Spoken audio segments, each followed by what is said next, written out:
Maqaan koo Salamoon Olanaan jedhama. Ga'een hojii kooti immoo ajajaa Cifiraa Sardoo jedhamti. Komaandoo Kiflatoor Sardoo Cifiraa Sardoo ajajaa isheetiiti jechaadha. Waraana innaa jalqabne Sarooqaa kan jedhamu karaa Gondarii as dabarte achitti jalqabne. Achi jalqabne diinaa wajjin waan guddaa hojjetaa as geenyeerraa jechaadha. Injifannoo amma bu'aa argame kana achi kaasnee hagammaatti hojii gurguddaa komaandoon Igiroonyoota wajjin wal gargaarree waan hojjechuu qabnu. Komaandoon dirqama kan mataa isaa danda'e hin qaba jechaadha. Dirqama kan komaandoo Igireenyaadhaan ol warra lafoo jechuudha. Isaanii ol kan ta'e gaara gurguddaa bakka rakkoo gurguddaa qabdu keessa seenee halkan isa ta'u guyyaa isa ta'u komaandoon keenya Cifraan keenya hojii gaarii hojjetee bu'aa amma har'a argamu kana komaandoon kan inni ba'uu danda'u dirqamii komaandoof kennamu addaan kan ba'eedha jechaadha.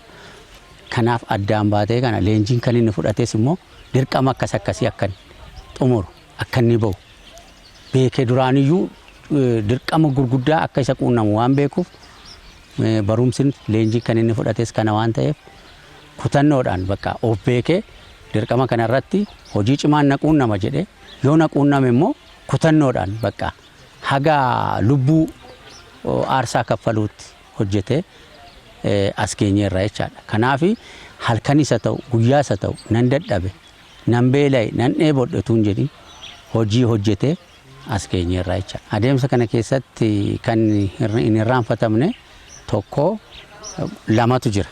Yaada lamatu jira. Maalinni amma utuu dirqamni sa'aatii 9tti nuu kenname sa'a 9tti otoo nuu kennamu yaa'u diinni karaa kukkutee garasiif garanaan iddoon dhiphoon tokko ni jirti. Iddoo sanatti karaa kutee doozeeriidhaan mishigii cimaa hojjete. Doozeeriin immoo akka konkolaataan immoo akka hin dabarre doozeeriidhaan karaa kutee of qopheessee nu eege jechaadha. Kana jarreen warri nu wajjiniin dirqama kana ba'anii warri lafoon jechuudha itti cimteetti. Amma karaa kana akkamittiidhaan kana kutuu qabna. Akkamitti kutuu qabna akkamitti diina kana marsinee of keessa buulnee barbadeessinee lafa sana gadhiisisuu qabna isa jedhu tooftaa kan mataataa danda'e kan keenya hin qabna jechaadha.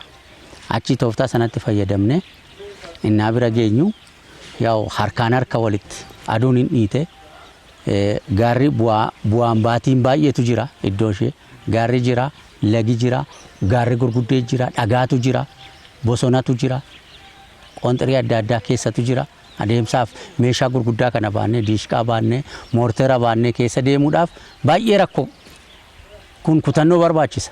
Bartee kutannoo hojjechuun qaba jedhee dirqama naa kenname kana bahuun qaba jedhee waraanni keenya kana baatee keessa utuu deemu aduun nutti dhiibu iddoo keenya ga'uudhaaf jechaadha. Achitti sirriitti nu eeggate. Achitti wal quunnamne karaan kutatee dhufee achi bakka diishqaa lafa keenye utuu dhukaasaa oolle ijoollee nurraa cittee hafte. Isaan ijoollee warra dugda duubatti hafe sanaa wajjiniin diindii mormaaf morma wal qabate jechaadha. Dhukaasanii rasaasa fixan. Achi booda tooftaa harkaatiin keessa seene komaandoon jechaadha. Tooftaa harkaatiin saanjaadhaan harkaan keessa seene barbadeessee isee cabsee keessa ba'ee bakka dirqama nuu kenname qabachuu dandeessu qabachuu qabdu jedheen bakka nuu kenname sana irra geenye warri dugda keenya duuba jiru immoo haala mijeessinee fi dafanii tattaafatanii lafanii fanjii awwaale san lafanii doozeeriidhaan qotee karaa konkolaataa daangaatti godhe san doozeeriin dhufee karaa sirreessee akka darbee fuula duratti haala akkanaa mijeessinee injifannoo akkanaa arganne kana har'as geenye jechaadha. Jarattiin wayyaaneen wanti isaan haasa'anii fi wanti isaan hojjetanii addaan baatee qaba. Aarsaa bakka warra aarsaa kaffalee fi gadda yaada hin kennina jedhu yeroo haaromsa goonu yeroo waan tokko goonu isaaniif gaddina samaatat warra aarsaa kaffalee fi warra akkas akkasiitii fi hin gaddina jedhanii sammuu gadi qabatanii garuu kana keessa dabarre waliin guddannee dhumne as geenye har'a jijjiirama fudhachuu didanii jijjiirama dhufe akka biyyoolessaatti jijjiirama dhufe kan fudhachuu dide waraana waggaa 20 mee ani aga qabsoo kootiitti waggaa 26 as keessa tureera jechaadha. Haga kana nama walii wajjin ture bifa reenjerii bifa tokko uffanne walii wajjin yeroo kannes rakkanne yoo gammanne sinnaa gammanne har'a ka'ee asii ka'ee bakka inni ciisutti nu ajjeesanii jechaadha bakka nu ciisutti saba biraa wayyaaneen jechaadha. Qooqa isaanii warri dubbatan warri qooqa Tigiriffaa dubbatan qabsaa'onni nu wajjin jiran qooqa Tigiriffaa warri dubbatan suni saba Amaaraa saba Dabuubii kan ta'e saba Oromoo kan ta'e kan biraa Sumaalee Affaar kan ta'e irratti tarkaanfii fudhatan bakka inni ciisutti. Kaayyoon isaanii dhoksaadhaan keessa walitti dudubbatanii kaayyoo sirriitti xiinxalaan hojjetanii bilbilaan ergaa walii adda addaa walii erganii akkanatti qophaa'anii jiru. Namni tokko nama ajajaas 5 ta'u nama 7 ta'u akka ajjeesu qabxiin itti kennameera jechaadha miseejiin. Ergaan isa bira ga'eera. Kanaaf utuu nuyi keessan nuyi nama keenya wajjin qabsoofne wajjiniin laffaanee hagammaa waliin geenye jennee biyya eegaa jirra jenneeti kan nuyi yaannu. Isaan keessa waan akkasii hojjetaa turan jechaadha. Kanaaf seenaan hin irraanfatamuu hin dandeenye ittisa biyyaa waraana ittisa biyyaa tokko walii wajjin waggaa hagama qabsaa'ee haga kana biyya eegaa turre akkanatti tarkaanfii waggaa makalaakaa irratti fudhatamu hin irraanfatamu jechaadha. Injifannoo amma arganne kana hedduu bu'aa bayii hundumaa akkan sila isinitti ibse sana keessa dabarre as geenye kana booda wayyaaneen iddoo isheetti deebi'uu hin dandeessu. Iddoon qabdu iddoo sin qabdu lammatas ka'uu hin danda'u barbadaa'eerasi bittinnaa'eerasi ol ka'uus hin danda'u. Uummanni illee olola adda addaatiin uummata itti himaa ture sanallee uummanni naannoo dhumnee Maqalee kana keessa seennu naannoo argu waraanni Abiyyi jedhee nu ibsaa ture wayyaaneen. Nu waraana Abiyyi miti Dr. Abiyyi akka bulchaa biyya tokkootti akka muummee ministeeraa biyya tokkooti malee waraanni kuni kan uummataati. Seenaa biyyaa eega daangaa biyyaa eega akka jirutti kan Tigraayin jedhu kan Dabuubiin jedhu kan Amaaraan jedhu kan Eenyuun jedhu nuuf sabaaf sablammoota Itoophiyaa keessa jiru hundumtuu walii wajjin jira. Na walii wajjin jiraannu biyya eegna jechaadha. Isaan akkamitti ibsu kan Abiyyi jedhanii nu ibsaa turan. Uummanni Itoophiyaa ingidiin injifannoo amma argame kana baay'ee gammadee jira uummanni keenyallee nullee gammannee jirra. Fuula duratti immoo uummata keenya gammachiisuudhaafis ammas ittuma fuunaa hin dhumne amma ganaadha qabsoon ganaadha ammallee. Sirriitti olaantummaan seeraa akka biyyattiitti akka naannoon biraatti buluu qabdi naannoon kun jechaadha. Kanaaf hojjechuu qabna. Mootummaan keenya illee kutannoo guddaa qaba. Akka muummee ministeeraa makalaakiyaan keenya illee gararraadhaa gajjallaa haga qajeelchaa kaasee haga godatti waraana tokkotti hojjechuudhaaf kutannoo guddaadhaan hojjetaa jira jechaadha. Maqaan kiyya Matolaqaa Shimallis Dhaabaan jedhama. Gaheen kiyya immoo Shaalaqaa Zamachaa Halaafi. Itti gaafatamummaa nutti kenname kana kan itti baanaa turre yaa dura biyya jidduu karaa hawaasaa jirraayyuu hojiirratti wanni kun waraana keenya irratti asitti yoo rakkoon uumamu erga sanii yaa dirqamni nutti kenname achiin xiyyaaraan gara Baahir Daar deemne achiin immoo konkolaataadhaan Gondar irraan seenne jechuudha. Injifannoon keenya nu uummata cinaa dhaabbanne uummanni illee baay'ee amantii qabuun musliimni kiristaanni osoo hin jedhin hundumtuu yaa'u nuuf waaqa kadhachaa ture. Waaqni illee nu cinaa dhaabbatee isaan biyya kana to'annee deebisnee ka olaantummaa seeraa irratti yeroo turre aangoo san irratti hin deebine jedhanii laphee isaanii afuufanii dubbatan. Ka afuufanii isaan dubbise immoo meeshaa waraanaa harki 80 oli as waan jiruuf naannoo isaanii keessa kana hundaa saammatanii harka irratti waan seensisaniif isaan abdatanii meeshaa guguddaa misaa'ilaan illee kara biyya jidduu rukutuudhaaf kana hundaa waan of keessa yaada qabaniif saniif laphee isaanii afuufanii dubbatan. Lapheen isaanii ka afuufame ofi qilleensuma hin taaneen malee onneedhaan miti ka afuufame. Saniif nun immoo onneedhaan waan kaaneef raayyaa ittisa biyyaa keenya irratti wanti dalagame dalagaa hin taane baay'ee ka jibbisiisu ka sammuu namaa tuqu ka lafee namaa cabsu wanta dalagameef saniif qabsoon keenya immoo duubatti hin jenne. Qaama isaa rasaasaaf kenne wanta rakkoo jiru lubbuu isaa du'aaf ummataaf jechuuf seeraaf jechuuf saniif wanta kafalamu wareegama irratti isa hundaa kafaluudhaaf qophii waan qabuuf saniin isaan yaa'u kufan jechuudha. Adeemsa kanarratti taatee natti mudate sadaasa 5 irratti bakkeen warri lafoo dura seenanii turanii bakkeen teessumni lafaa diinaaf isaaniif baay'ee tolaa ture. Duubarraan yaa'u warra akka moortarii marfiifaa moortarii BM kanniin yaa'u digriidhaan dabrabata. Oppiin keessa seenee dhokate isatu haleelchisa jechuudha. Qaama jirullee konkolaataa achi warra waraana keenya qabatee meeshaa qabatee ka dhufu hunda ka rukkuchiisu oppiin achi keessa dhokate.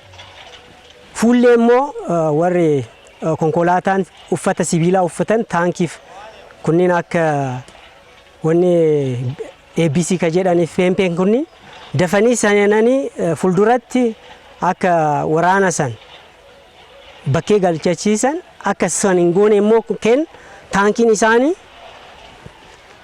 karaa irratti dhokatee jira. Zuuka jedhamu kan xiyyaara dhokotu hin jira. Waraari irratti ka tamadamu inni illee jira. Moortariin dhiyoo jira. Dishqaan dhiyoo jira. Sunniin darbuu dhiise guyyaa 2 mulu achitti isaan bulche. Erga san dirqamni nuuf kenname isa san cabsinee akka seenu dirqamni nutti kenname. Achin yoo achi keessa seenu bakkeen nuun itti seenuuf nutti kenname baay'ee meeshaa guguddaa waraanaa meeshaa guguddaadhaan qabamee jira lafti. Isa san darbuudhaaf baay'ee gatii guddaa kafal. Namni baay'een duumanna xiqqoo bal'isnee karaa bitaa bal'isnee deemnee isaan qaban san cabsinee seenuudhaaf deemne. Erga san yeroon illee xiqqoo sa'aatiin deemee ture xiqqoo ija qabe.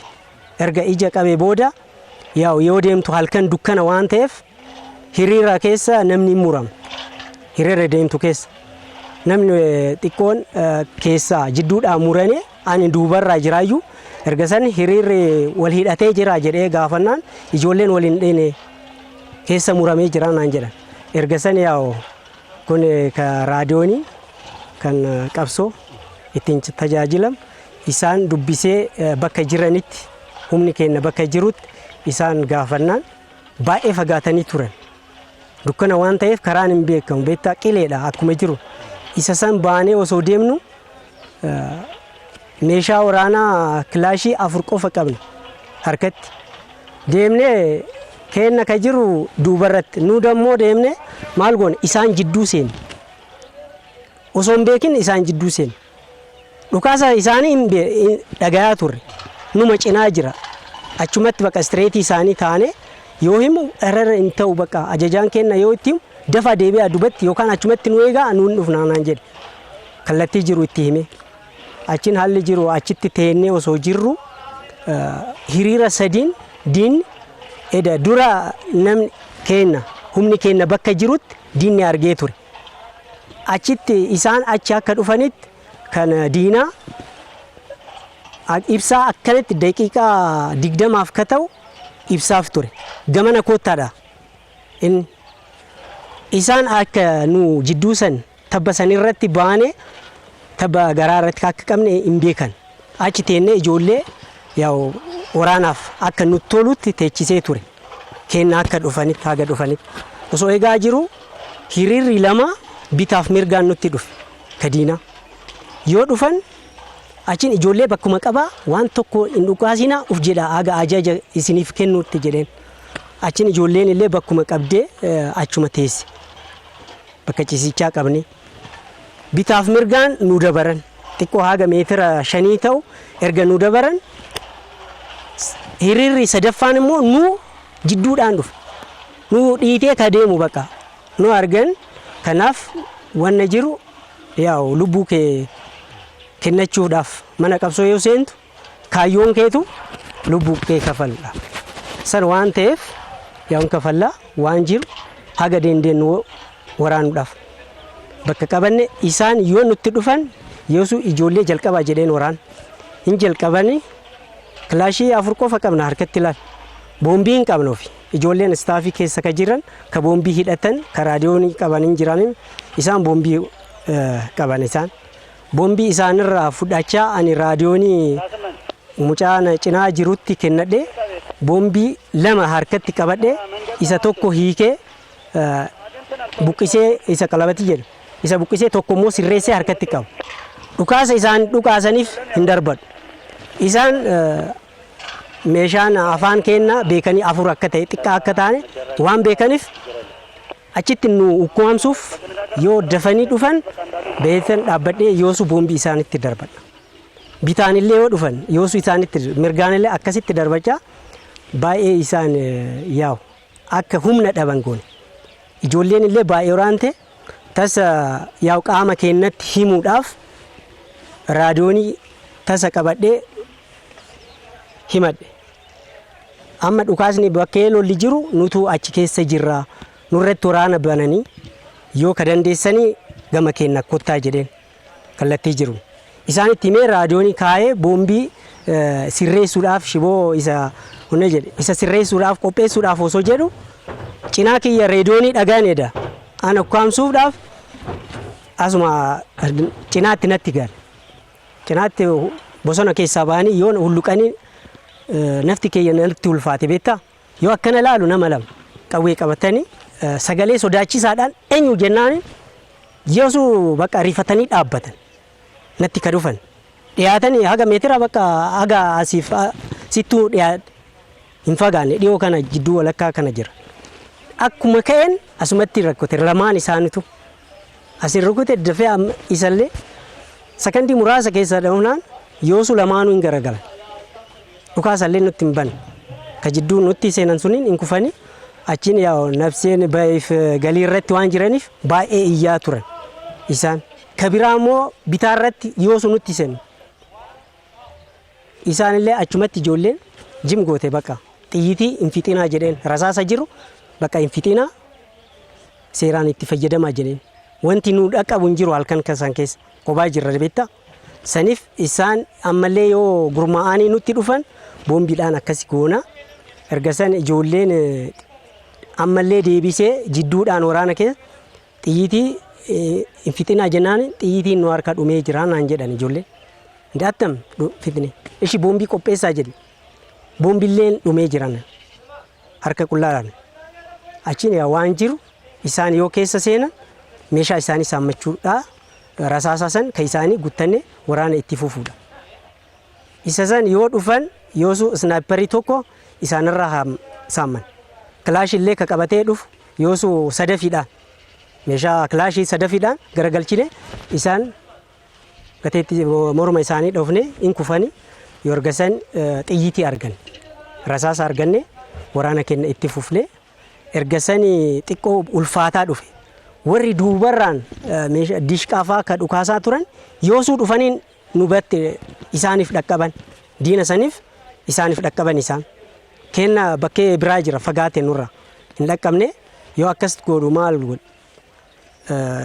isa raadiyoonii kana ka qabu ijoollee yaame humni hin jira humni kenna 2 hin jira iyyuu ture kan waliin dhufe kan muramnee isaanirraa humna tokkoof ajajaa saniif layyaame. Duwwaa tokko hin jirtaa jedheen naan dhaga'uu fi walqunnamtiin citee jira kenna. Inni naan dhaga'u beekumaatiin naan beektaa saayikooloojii hojjechuu qabda bakkee dulaatti. Jirtaa jedheen bakka laal karaa mirgaatiin seeni nu gada akka hin buune karaa cufnee jirra eessuu hin baane bakka asumatti hambifna ati mirgaan seeni jedheen. Isa tokkollee duwwaa 2 hin jirtaa jedheen bitaarran seeni erguun deeman yoo deemanis yoo kadabaranillee kara itti dhufan yoo deebi'an malee bitaanillee mirgaanillee gadillee bu'uu hin dandeenye bakka as keessa kaamsinee qabna jenne. Achiin irrifatan beektaa irrifatan bakka yeroo san maal gooneen ijoollee tokko nu harkaa ijoollee 2 nu harkaa madaa'anii turan.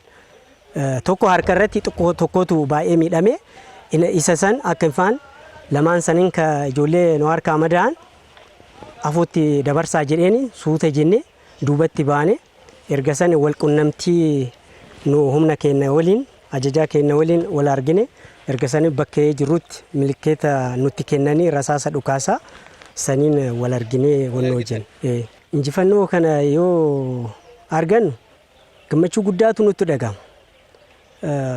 Karaa tokkoon gaddiitus gammachuun sitti dhagama.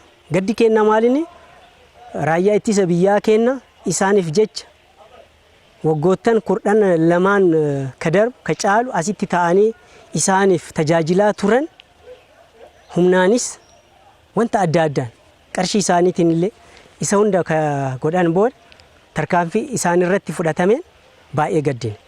Ofimmoo dhiiga isaanii deebisuudhaan injifannoo kana argachuudhaan immoo nuti baay'ee gamman. Uummanni keenya bakkee waraanaa xiqqoo boqonnaa yoo keessa waan xiqqoo daqiiqaa muraasa keessa yoo argattu Doochvelee hin dhageenye. Uummanni keenya bakka baay'ee gammad. Baay'ee nuti baay'ee gammanne. Maaliif sabaaf sablammoonni hundinuu yoo dubbatan raayyaa ittisa biyyaa kenna jedhan malee raayyaa ittisa biyyaa hin jedhan kenna. Hundumtu kana caala gammachuun hin jiru. Kanaan dura qabsoo irratti yoo turtu isaan ajajoonni guguddaan kunniin dalagaa hin taane keessa hojjetu.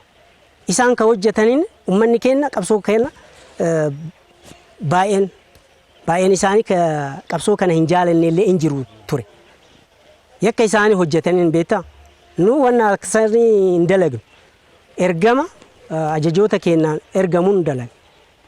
Saniif jecha wanta dalagamaa jiru san amma argan uummanni baay'ee gammade. Nullee gammachuun akka isaanii baay'ee gammanne jirra injifannoo kana argachuudhaan. Shaambal Baashaa Hasan Waabii Adam jedhama. Gaheen hojii kooti raayyaa ittisa biyyaa maandisii raayyaa ittisa biyyaati. Itti gaafatamummaan kan koommoo itti aanaa shaamballii fi loojistiksiidha jechuudha. Maandisiin iddoon hin jirre waraanni seenuun hin ulfaataa hin danda'amu. Maandisiin adda dureedhaan waraana dursee kan deemu maandisiidha. Otoo nu hin dabarre kan biroo nu dura darbuu hin danda'ani. Akkuma iddootaatti bitaa mirga ba'uu danda'an malee karaa maandisiin sakattaan irra deemuu hin danda'amu. Maaliif dirqama waan ta'eef. Waan lafa keessa jiru kan barates kan beekus maandisii waan ta'eef maandisiin wanta lafa keessa jiru kan argu waan ta'eef ija baddaa gubbaa otoo bichaa otoo hin taane ija lafa keessa illee wanta qabuuf jechuudha. Gara naannoo Affaarii irratti yaa'u karaan cufamee ture doozariidhaan waraabaniit biyyee handaara biroo irraa baasanii asfaaltii cufanii asfaaltii eega cufaniin booddee immoo maal godhan karaa biraa karaa akka xirgaa godhaniitiin qopheessan. Kan qopheessan immoo akka achirraa karaa dhabde asirraan immoo karaa argadheettiin deemtuuf gara fanjii 8 wayii awwaalanii turanii maandisii raayyaa ittisa biyyaa ramadamee hojiirra jiraa ture. Isaan immoo hin shakkani. Yeroo kamiyyuu maandisiin shakkaa ta'uu qaba. Wanta shakkaa ta'uu wanta qabuuf feestaala illee argite feestaala sana akka sakattaatutti bira darbuu hin danda'amu.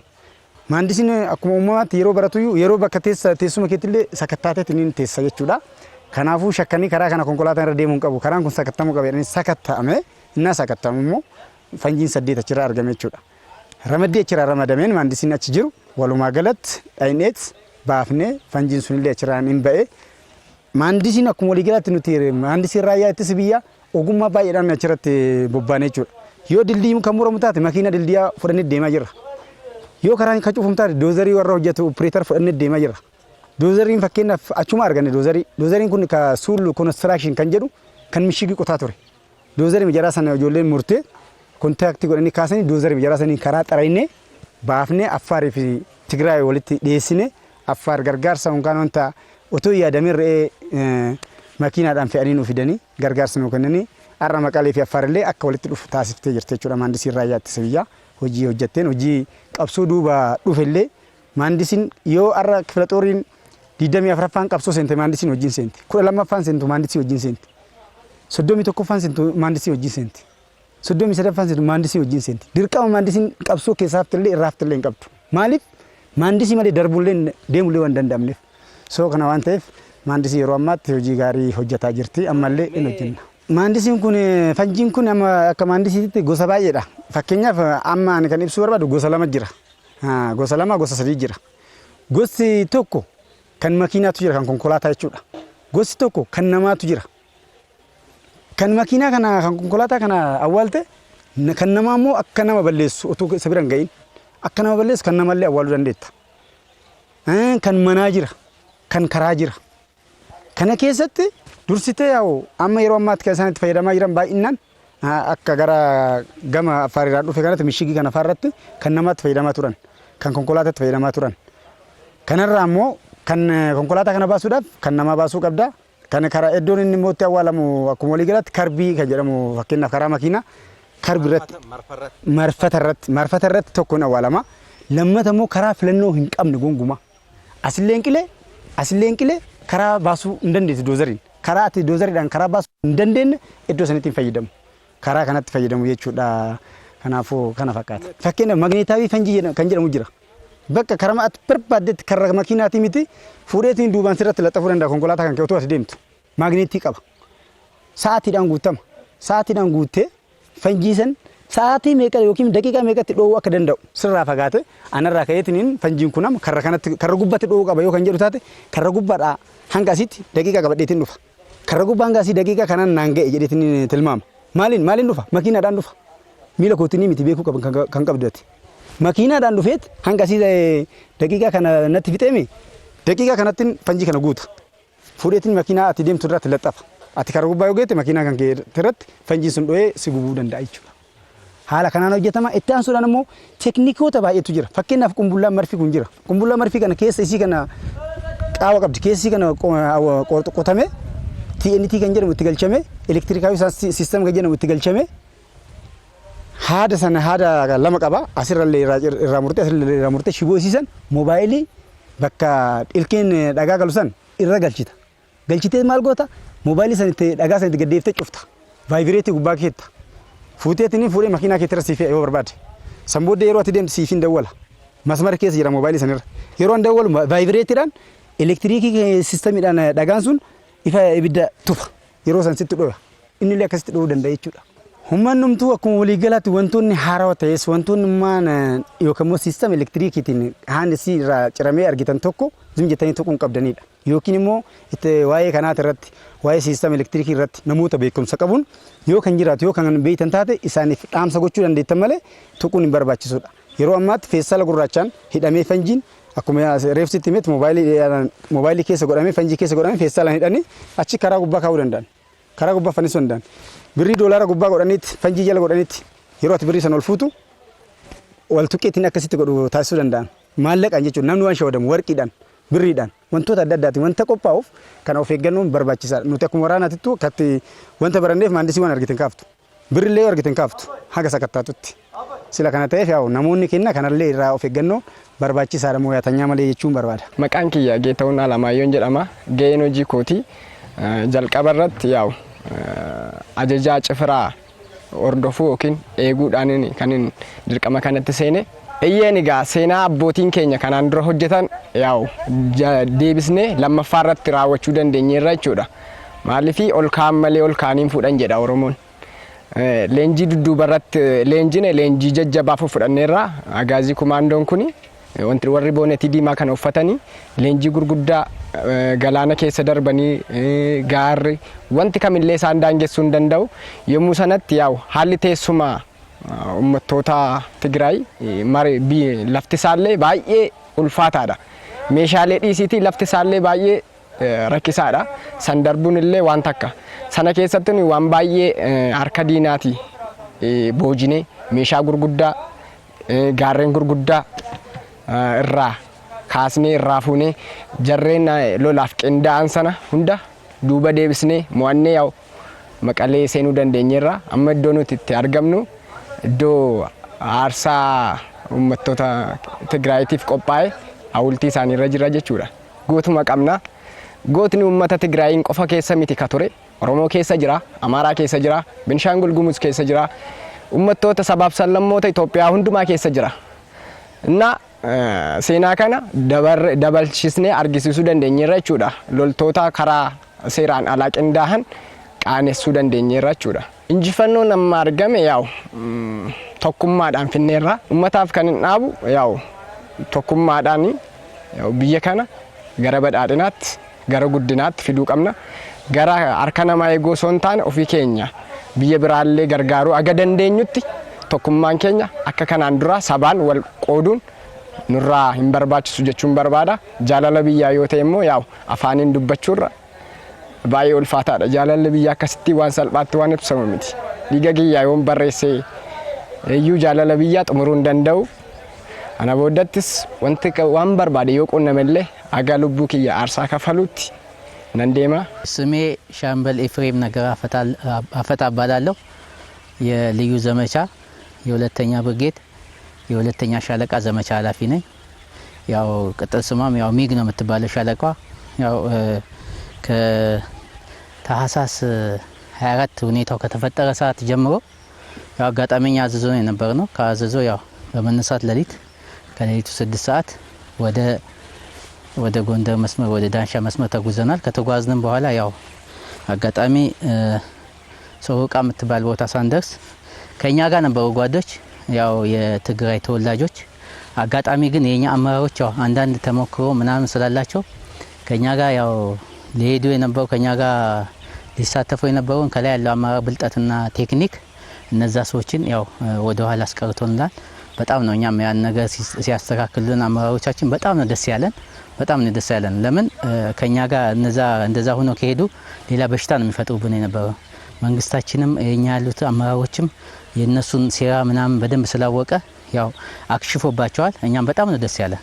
ከዛ በመነሳት ያው ወደ ሶሮቃ የሚባል ቦታ ስንገባ ያው ከፊት ለፊት ያው የወያኔ መሬት ነው የነበረው ያው በወያኔ መሬት ሁለት ነው ወደ 3 ተራራ አለ ጉቡታ ከዚህ በፊትም ያው ቀድሞ የደርግም ነው የሚባለው ከባድ ነው የሚባለው እና የሱ ኮማንዶ ነበር ያሰፈረበት ያን ቦታ ላይ አጋጣሚ ግን ያው እቺ ሚግ ሻለቃ ልዩ ዘመቻ ሁለተኛ ብርጌድ ሁለተኛ ሻለቃ ሚግ ያው ሻለቃ አመራሮችን ኮሎኔል ሻምበል ምትኩ ግዳጅ ያው ለሻለቃ ታይል ለሻለቃ አምባቸው ለሻለቃ ደረጀ ያው በየእንትናቸው ግዳጅ ሰጠዋሉ ግዳጅ ከተሰጠን በኋላ ያው ኮማንደር የኛ ዋና አዛዥ ሻለቃ ታይል ያው ግዳጁን በመቀበል ከነ ሻለቃ አምባቸው ደረጀ በመሆን ያው ግዳጁን ያው እንድንወጣ ተደርጓል ግዳጁን ስንወጣ ግን ቦታው በጣም ከባድ ነው የነበረው በጣም አስቸጋሪ ነው በጣም ፈታኝ ነው የነበረው ግጭቱ አብዛኛው ልዩ ኃይል ኮማንዶ ነው የነበረበት አንድ ብርጌድ ነው የነበረበት እየተቀያየሩ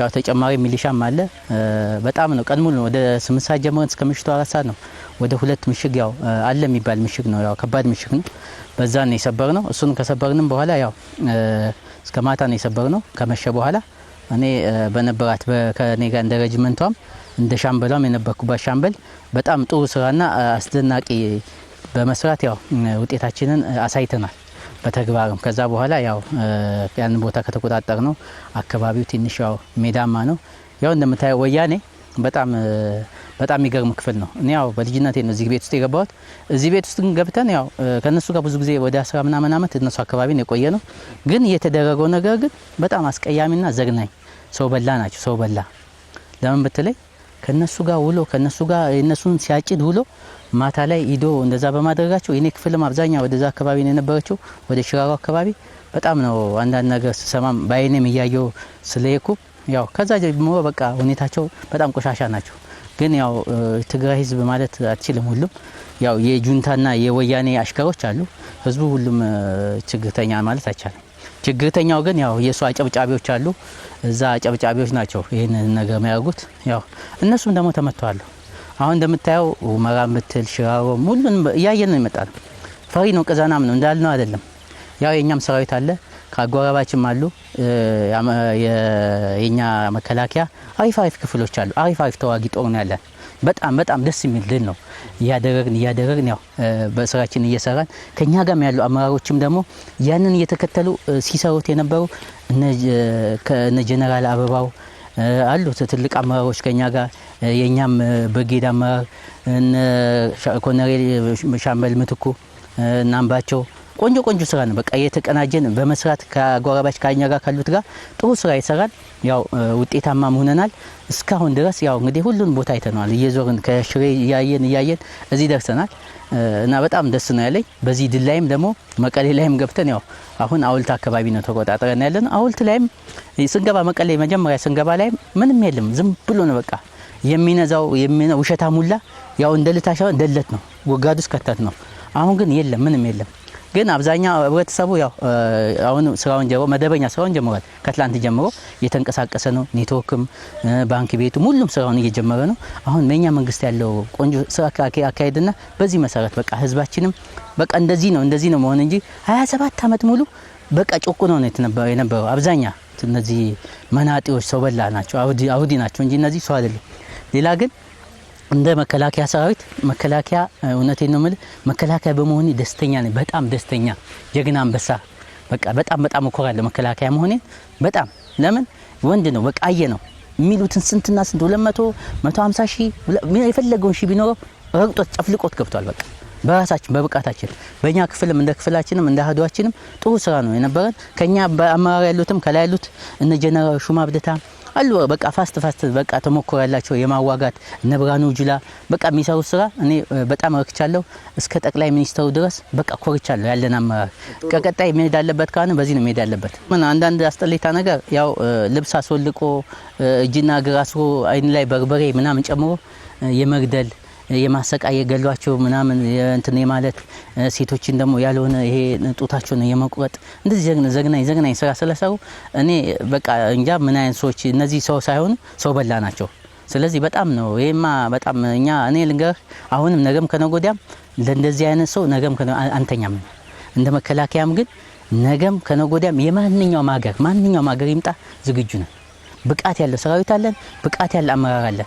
እንደፈለገ የሚተጣጠፍ እንደፈለገ የተጣጠፈ ወያኔዎች ልንገር ብቃት የነበራቸውን እና አበባውን እነ ባጫን ብልጥ ብቃት ያላቸውን ሰዎች እንትን ስለሚሉባቸው እንትን አላቸው። አሁን ግን መጥቶ ትልቅ ስራ ጀግነትና ጀብድ ነው የሰሩት። ስለዚህ እንደዚህ አመራሮቻችንን የኛ አሁንም ቀጣይም ያለው ነገር መንግስታችን ብዙ ነገር ያስተካከለ ነው። በዚሁ መቀጠል አለበት። ለኛ አመራሮች ለነ ጀነራል ሹማ ብደታ ከዛም ደግሞ እነ ብርሃኑ ጁላ አሉ የኛ አመራሮች ከፍተኛ ምን ያው እስከ በጌዳ አመራሮችን ኮሎኔል አበባው አሉ እነ ሻምበል ኮሎኔል ምትኩ እነ ሻለቃ ታይል ሁሉ አመራሮቻችንንም ያው እንድታመሰግኑልን በዚህ ሀሳብ ለመግለጽ ፈልጋለሁ። ስሜ ሻለቃ መጋቢ ባሻ ወንደሰንጣ እባላለሁ። የስራ ድርሻዬ የአንደኛ ብርጌድ ሁለተኛ ሻለቃ ሰርዶ ማለት ነው። የህዝብ ግንኙነትና ዶክተሬሽን ኃላፊ ነኝ። በተጨማሪ በካሜራ ሙያ አገለግላለሁ ማለት ነው። ያው በጦርነቱ ሂደት ብዙ ገጠመኞች አሉ። ብዙ ነገር ይገጥማል እና ፈተና ይበዛበታል። የምትፈልገውን አይነት ነገር መውሰድ አትችልም። እኔ አሁን የመጀመሪያው ውጊያ አካባቢ ስንገባ ያው ሰው ህዝቡ ወታደሩ ተሰልፎ ወደ ውጊያ አስተላለፍ አዘጋጅቶ ልክ ሊገባ ስል ሰላም ነበር ቦታው። መቅረጽ ጀመርኩ። ወደ ውጊያ እየገቡ ነው።